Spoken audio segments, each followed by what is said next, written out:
Hello dear students, so today we are going to study our chapter 5 जो कि business study का chapter 5 है, which is organising. ठीक है, ऑर्गेनाइजिंग नाम से ही आपको समझ में आ रहा होगा कि हमको इसमें क्या करनी है, सारी एक्टिविटीज़ को ऑर्गेनाइज करना है ना।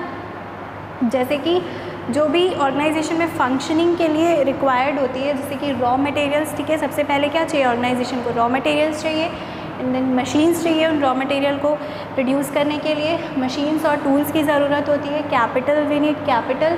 ठीक है, एंड पर्सनल, जो एम्प्लॉयज़ जो काम कर रहे हैं, जो लेबरर्स काम कर रहे हैं, वो आते हैं आपके पर्सनल के अंदर। इन सारी चीज़ों को एक साथ ऑर्गेनाइज करना, वो किसका काम है? ऑर्गेनाइजिंग का काम है। ठीक है, तो हमने पहला फंक्शन क्या पढ़ा था? मैनेजमेंट का प्लानिंग पढ़ा था, जिसमें सब हम प्लान आउट करते हैं और फिर हम उन सब चीज़ों को क्या करते हैं। सेकंड फंक्शन है मैनेजमेंट का ऑर्गेनाइजिंग, तो हम सारी चीज़ों को क्या करते हैं? ऑर्गेनाइज करते हैं। ओके, तो ऑर्गेनाइजिंग का एक क्या होता है? प्रोसेस होता है। इस प्रोसेस को हमको फॉलो करके ऑर्गेनाइजिंग का वर्क जो है वो कंप्लीट करना है। तो लेट्स गेट स्टार्टेड, हम इस प्रोसेस को पढ़ते हैं। फर्स्ट जो है identification and division of work.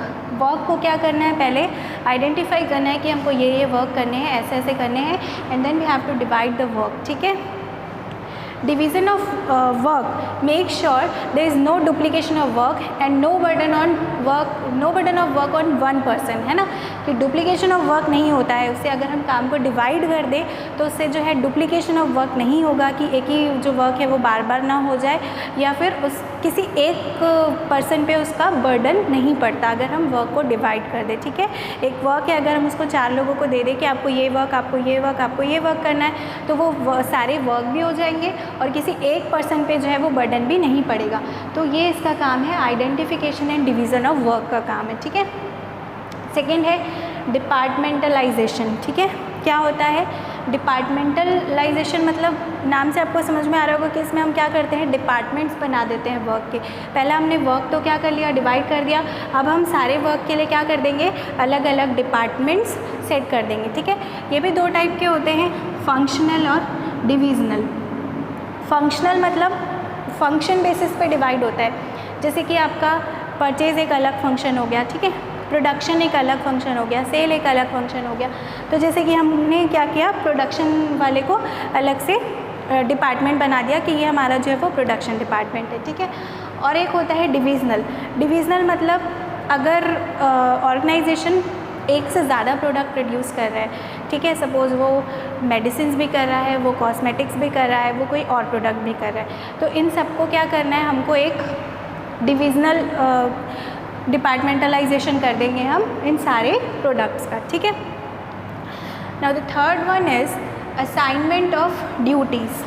ठीक, असाइनमेंट ऑफ ड्यूटीज़ मतलब क्या, कि हम ड्यूटीज़ को क्या कर देते हैं, असाइन कर देते हैं कि कौन जो है किस काम को करेगा। ठीक है, तो एम्प्लॉयज़ को हम क्या कर देते हैं, ड्यूटीज़ असाइन कर देते हैं, और जो फॉर्मेट या जो फॉर्म बोल सकते हैं जो हम उनको प्रोवाइड करते हैं, उसको हम बोलते हैं क्या, जॉब डिस्क्रिप्शन। ठीक है, तो ये कीवर्ड है इसका कि जो हम एम्प्लॉयज़ को प्रोवाइड करते हैं उनकी ड्यूटीज़ असाइन करने के लिए, उसको क्या बोलते हैं हम, जॉब डिस्क्रिप्शन। ठीक है, जॉब डिस्क्रिप्शन। अब नेक्स्ट है हमारा प्रोसेस का नेक्स्ट पॉइंट है एस्टेब्लिशिंग रिपोर्टिंग रिलेशनशिप। ठीक है, तो इसमें क्या होता है, देखिए जब भी हम किसी को रिस्पॉन्सिबिलिटी देते हैं तो उसके साथ हमको उसको अथॉरिटी भी देनी पड़ती है। ठीक है, सिर्फ हमने रिस्पॉन्सिबिलिटी दे दी कि आप ये काम को करो, लेकिन कोई अथॉरिटी ही नहीं दी कि आपके पास ये पावर है, आप इसको यूज़ कर सकते हैं, आप इन पर्सन से काम करवा सकते हैं। ठीक है, इन पर्सनस को वर्क ऑर्गेनाइज कर सकते हैं, इन पर्सन को ड्यूटीज़ असाइन कर सकते हैं।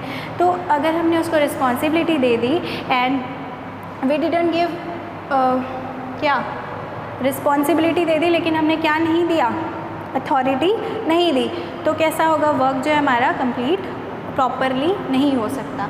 तो इसके लिए हमको क्या करनी होगी, अथॉरिटी देनी होगी, तभी जो है हमारी रिस्पॉन्सिबिलिटी कंप्लीट होगी।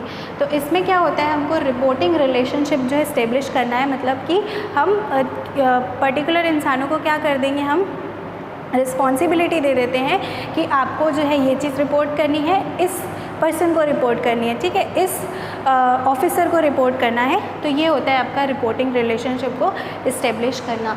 तो ये 4 प्रोसेस में आपका क्या होता है, ऑर्गेनाइजिंग होता है। ठीक है, ये 4 स्टेप में आपका प्रोसेस कंप्लीट हो जाता है। तो ये हुआ ऑर्गेनाइजिंग का प्रोसेस।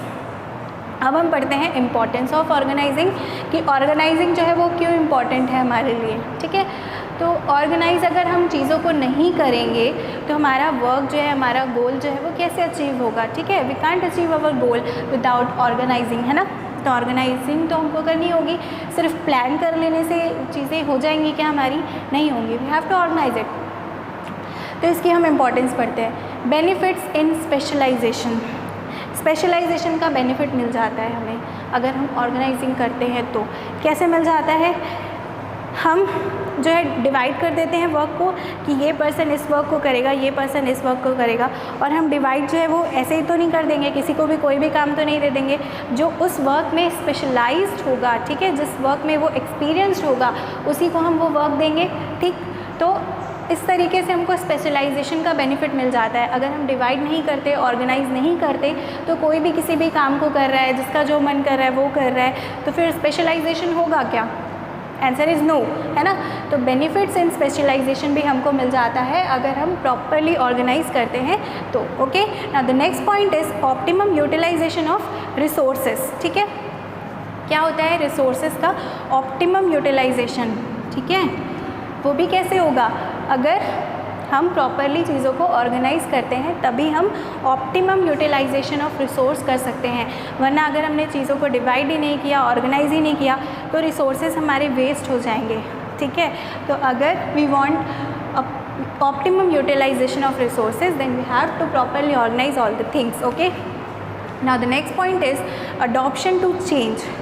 चेंज जो है एक बहुत बड़ी चीज़ है। अगर आप कोई वर्क को कर रहे हैं, कोई एक्टिविटी को कर रहे हैं, अचानक से उसमें बहुत बड़ा चेंज आ जाए तो हम कैसे एकदम वो हो जाएंगे ना, नर्वस हो जाएंगे कि कैसे हम इस चेंज को एक्सेप्ट करेंगे। हम तो इस चेंज को एक्सेप्ट कर ही नहीं सकते, हम तो जिसमें चल रहे थे उसी में चलेंगे, यही होता है। तो अचानक से चेंज को अडॉप्ट करना भी एक बहुत बड़ी चीज़ है।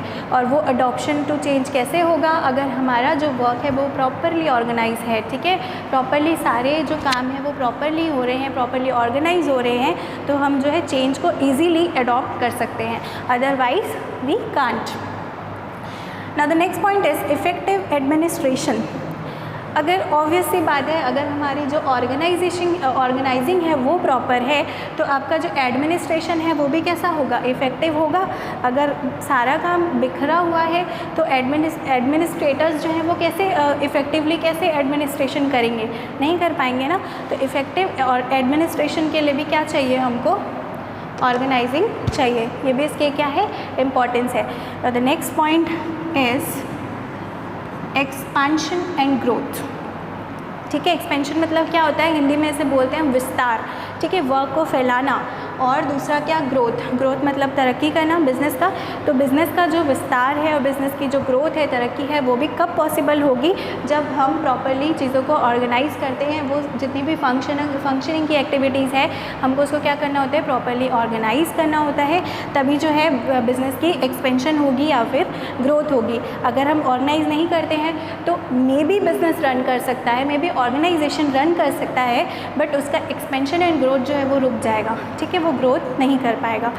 तो आज के लिए इतना ही। ठीक है, हमने क्या क्या पढ़ लिया, प्रोसेस और इम्पोर्टेंस पढ़ लिया ऑर्गेनाइजिंग का। अब आगे हम दूसरी चीज़ें पढ़ेंगे इसके बारे में। ठीक है, थैंक यू स्टूडेंट्स।